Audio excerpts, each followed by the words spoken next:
My name is Tammy Moon, and I'm honored to introduce Beth McDonough. She is my very dear friend. She's an extraordinary woman, and she's a hard-hitting reporter, and now the author of soon-to-be best-selling book. I know, I'm manifesting. Lofty. Stand by. Spent 30 years as a reporter, and you could count on her to ask the tough questions. She covered all of the big stories. She spoke the facts. She told the real story, no opinions, she just told the facts. She spent the last 15 years of her career in Minneapolis before moving to St. George 4.5 years ago. And yes, we both moved here at the same time, and we live 500 steps apart. Hey. So she has covered, as I said, many of the very biggest stories. She has won multiple awards, multiple Emmys, the DuPont Columbia Award, the Edward R. Murrow Award, before her successful career came to a screeching halt. And here to tell her story of her very public fall from grace and her tenacious fight to rebuild her life, my very dear friend, Beth McDonough. Hi, everybody.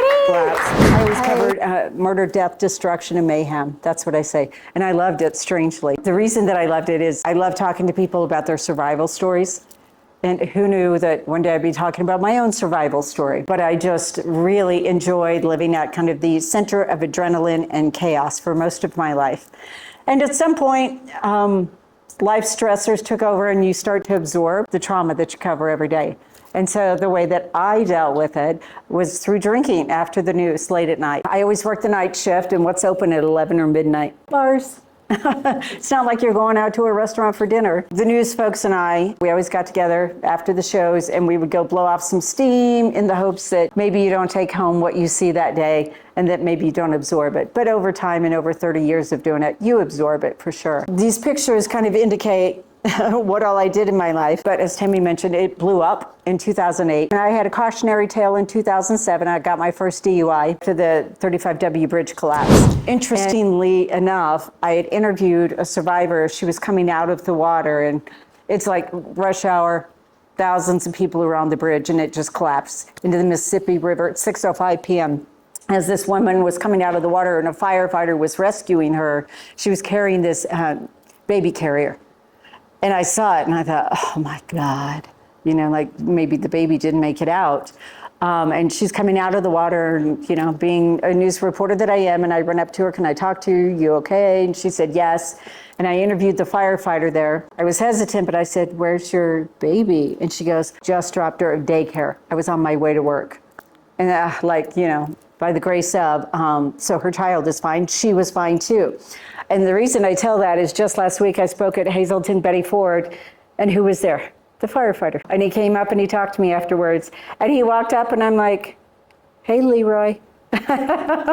And so anyway, we had a good, you know, conversation, but also these things take a toll on you. And that's what that speaks to.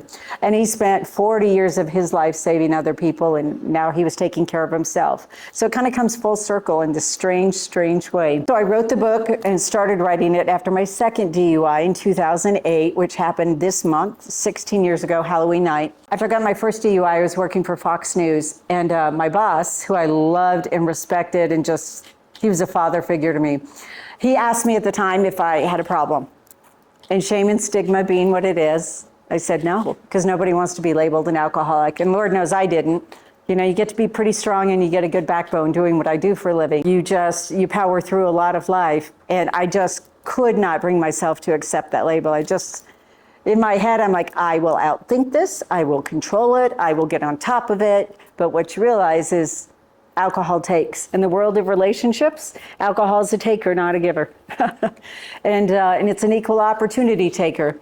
So I committed to my boss. I said, it's a one-off, it'll never happen again.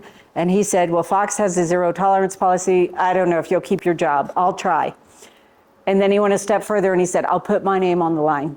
And I'm like, okay, I will never drink again. That's how this is gonna go. You know, you can't disappoint your boss, who felt like a father to me. But lo and behold, a year later, I got my second DUI. I was out with coworkers, Halloween night. I knew I was starting to drink too much, and I used to tell myself if I had 3 drinks, like, get out, go home. And I went up to tab out because I knew I was starting to get drunk, frankly. And I said, how many drinks did I have? And they said 5. And I'm like, we never know how much we drink, right? And we never tell the truth about how much we drink either. So being an idiot, I got in my car to drive home instead of calling an Uber or a taxi for no reason, because that's just alcoholic stinking thinking, frankly. And I only lived a few miles away and thought I could make it. But I hit someone on the highway at 80 miles an hour, and he's okay. His car was very damaged, and he did sue me, which rightly so. When I got to my house, the cops were there waiting for me. And I'm a blackout drinker, and so what I remember then was like about 36 hours later, I woke up in jail, and with an orange jumpsuit on, I still had my handcuffs on. And the women in the drunk tank, for lack of a better word, there's a big screen TV just like this in the jail. Because what do you do when you're in jail? Hey, what'd you do? How'd you get here? Da, da, da. Or you're watching Jerry Springer. And, but the morning news was on. And I came to my mugshot on TV. And the anchors were talking about me. And I was like, maybe two of the anchors might have been with me a few nights before. But that's, if I had asked them for a ride home, they would have given me one, without question. But they were doing their job, and I would have done the same thing, because that's what you do. So that's how I woke up in jail, and I knew right then my life, as I knew it, was very over. There's gonna be no way I could save my job out of this. And when I did get out of jail, and some of these stories are obviously in the book, my boss said, come to the TV station, you've got some paperwork to fill out. And I'm like, well, hey, can you send me a taxi? Because my license has been taken from me for a year. And oh yeah, they seized my car and sold it at auction. And I just paid it off 2 weeks before. And my boss was just like, how many more screw ups can you make? And I'm like, oh, we're not done yet. Anyway, so they did send me a taxi, and I went to the station, and nobody would look at me, which I understand. And I went right into the office, and he said, you put us on the map, you had a job for life. And how nice was that to know you get a regular paycheck every 2 weeks? And that was gone, let me tell you. And just because I'm at the stage of my life too, I was 4 months away from being fully vested. And that went away. So he said, you can't be a crime reporter when you commit a crime. So effective today, you're fired. You'll be escorted from the station, and you're no longer of use to us. And let me tell you, I lived for my job. And I chose it over my marriage. I was married for 11 years, but I loved my job more than I loved him. And so I chose just about everything, that job, over everything. So when I lost it, it was what got my attention, because all the close calls didn't. The first DUI didn't, because it didn't hurt enough. But the second one was, pretty good atomic bomb I dropped in my life. So I ended up losing my home, my car, my license, most of my friends, majority of my family, because they're just a different generation. And they see alcoholism as a character fault. And that was pretty tough. That was very, very tough. And I also knew, what am I going to do to eat going forward? Like, I was sued, my attorney fees everything was doubled. Everything was doubled. And I knew I was going to be wiped out. So I went through all of the court consequences, and I want to make sure I mention this, because when I did go to court, the prosecutor at the time was insistent that I go to state prison for 90 days because of my position. It was very high profile, and she was going to send a message to everybody. And I don't blame her. If I were in her shoes, I would have gone after the same thing. That's what you do. And of course, I was horrified and scared to death.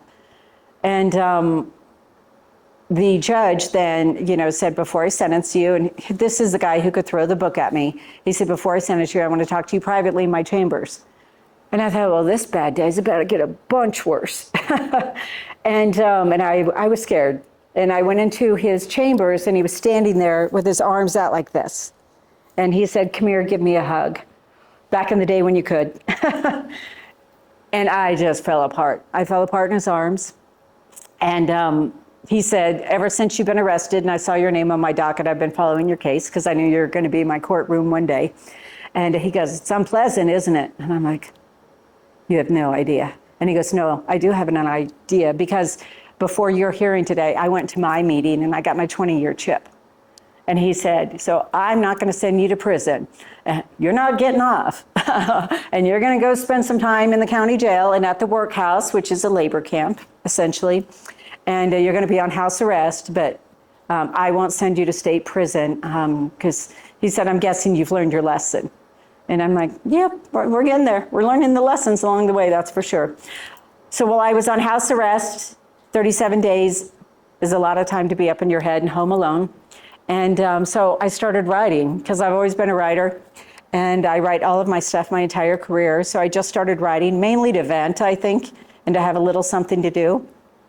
But as I started writing as well, I'm like, this feels pretty good. And I've seen a lot, and I've done a lot, and I've been to treatment, and I've learned some things, and there's some insight that I could share with other people. And I show, the chapter 1 opens up with, you're in jail with me. So you kind of experience everything that happens behind the scenes. And I did that on purpose to, number 1, show everybody fails, and you can turn your life around. And I failed in spectacular fashion. And I did it because I think people try to hide the messy parts of this sometimes. And I want everyone to know that life is messy, and there are messy parts, and you can come back from it all. You have to reopen some wounds to do this too. And it's hard to look at yourself on the computer every day and see the worst of you. It's really hard. So I stop and start whenever I was writing. And then as I got a little further into this book, I'm like, I'm not reopening old wounds, I'm healing them.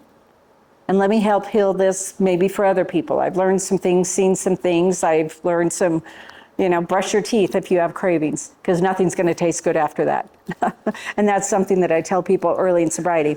So that's why I started writing the book, not with the goal of selling it one day, to be honest with you. I just thought, at some point, I'll go back to Hazleton, Betty Ford, where I went to treatment.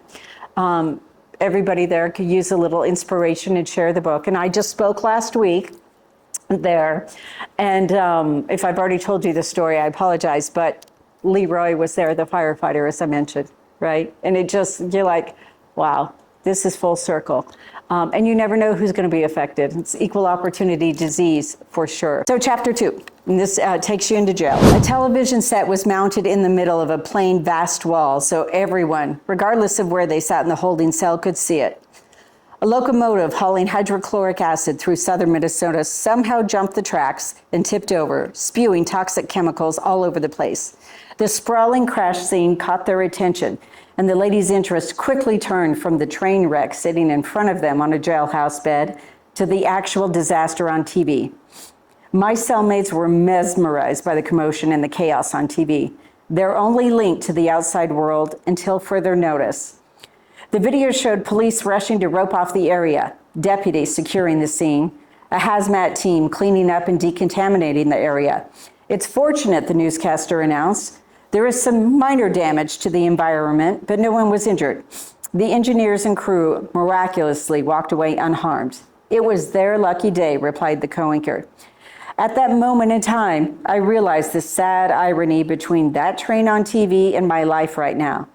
Derailed with collateral damage everywhere. So would everyone else after the next headline. Also in the news this morning, a well-known television journalist here in the Twin Cities is under arrest for allegedly being involved in an alcohol-fueled hit and run. It goes on to describe the incident that I've already shared with you. The story ended with, "We'll keep you posted as our case moves through the courts." One of the inmates turned down the volume and they all talked over each other. Ouch. Sounds like girl got her drink on, one woman said sarcastically, shaking her head. Another woman shouted, .24, which was twice the legal limit at the time. She called me a lightweight. She was pulled over with .33, and that was common, let me tell you. Another lady wearing this same orange jumpsuit as me wondered where police locked up this local news celebrity. I bet she's in here somewhere, the woman said, and that became the consensus as the detainees stood around gossiping, a jailhouse ritual to pass the time. Wonder which unit she's in, asked one woman. The other answered, I don't know. Man, she's screwed. 2 D-dubs in 2 years, that's no joke. Sounds like she's a big boozer. I'd like to party with her, laughed one of them. And I was listening to all of this. Another woman said, been there, done that a few times. With my head hanging in my hands, I was forced to listen to their piercing banter. I couldn't escape the scandalous chat or leave the room because I'm locked in here literally. I was a prisoner of their trash talking in a room surrounded by metal bars and armed deputies. But little did they know, the person that they were mocking was among them and could hear every excruciating comment. Their conversation drowned out any remaining noise coming from the television at that time. Their comments confirmed my worst fear, that my secret had been exposed. One of the women turned over and looked at me. "Hey, Blondie, what are you in here for?" And our eyes locked. I said, "A DUI." And she goes, "A D-dub, your first?" And I said, "Nope." I shook my head and whispered with guilt, "It's my second." And she said, "You in trouble?" "You could say that," I acknowledged. She dug deeper and asked what happened, and I nodded toward the TV set and I said, "I think you already know." And the woman said to me in disbelief, "No way, that's you?" "Yep, we're just like everybody else." I stared at the ground, humiliated and scared, and then answered, "That would be me." In a harsh tone, she stated, "Man, you look like crap in that mugshot." "You think?" I shrugged and told her that I looked a lot better than I felt right then. And she pumped me for more information. "You gonna get fired?" And I couldn't control the inevitable anymore. The waterworks poured from my eyes, and my shoulders shook as the agony trembled through my body. "Someone get her a rag, because there's no paper towels in jail." One cellmate continued, "Oh man, everybody makes mistakes. Won't they give you a second chance?" And I said, "I'm already out of second chances. I burned that last year." And a ratty-haired blonde sitting in the corner on a hard metal cot, she tried to be reassuring. "Maybe it's not as bad as you think." And I said, "You're right. It's worse. It is so much worse." Chapter 3.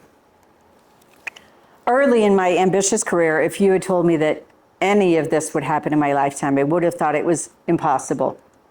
There's no way in hell I'd grow up to be an alcoholic, or what's more, that I'd one day be sitting in a jail cell facing an uncertain future. No way, not gonna happen, not ever.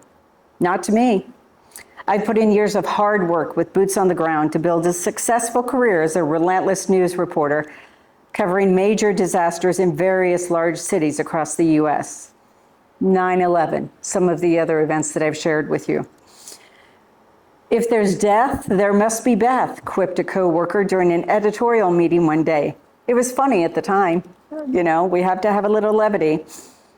I told the stories of other people's lives. I was at the top of my game, but to say I bottomed out and I'm in the limelight for all the wrong reasons would be an understatement.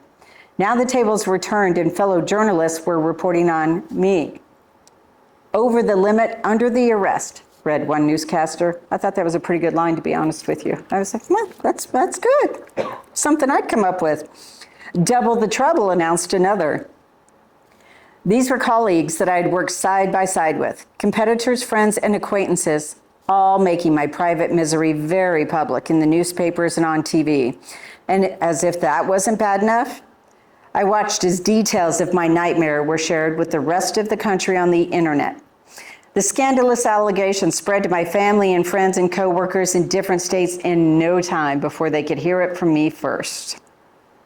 That was hard.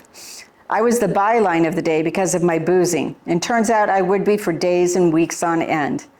I am sick to my stomach over this, and I only have myself to blame.